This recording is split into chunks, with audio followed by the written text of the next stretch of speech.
Welcome to the verse for today. Isn't it obvious that God deliberately chose men and women whom the culture overlooks, exploits, and abuses? 1 Corinthians 1 verse 27.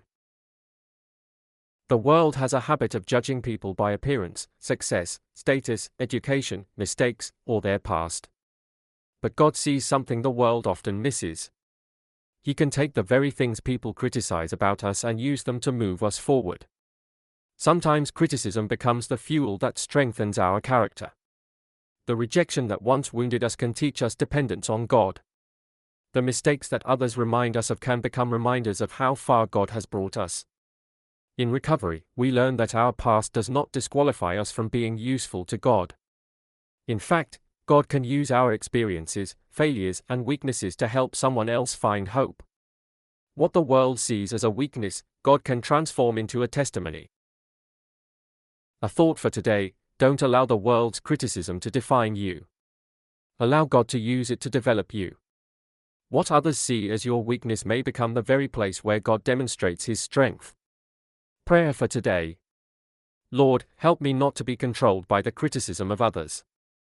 Use every experience, every failure, and every weakness to move me forward and make me more useful in your hands. Amen. God uses people despite their weaknesses. Moses felt inadequate because he struggled with speaking and tried to convince God that he had chosen the wrong person. Yet God used Moses to lead Israel out of Egypt. His weakness did not prevent God from using him; it became an opportunity for Moses to depend on God's strength rather than his own. David was overlooked even by his own family when Samuel came looking for the future king. He was the youngest and least expected. Yet God saw something others did not see. David's courage, faith, and willingness to trust God enabled him to face Goliath and eventually become king. What people overlooked, God chose to use. Peter denied Jesus 3 times at the moment Jesus needed him most. His failure could easily have become the defining moment of his life. Instead, Jesus restored him and entrusted him with responsibility for caring for his people. Peter's weakness and failure became part of his testimony and helped shape the man God used to proclaim the gospel.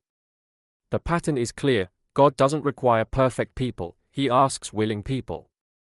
The world may focus on our weaknesses, failures, and past, but God can use those very things to develop humility, dependence, and compassion.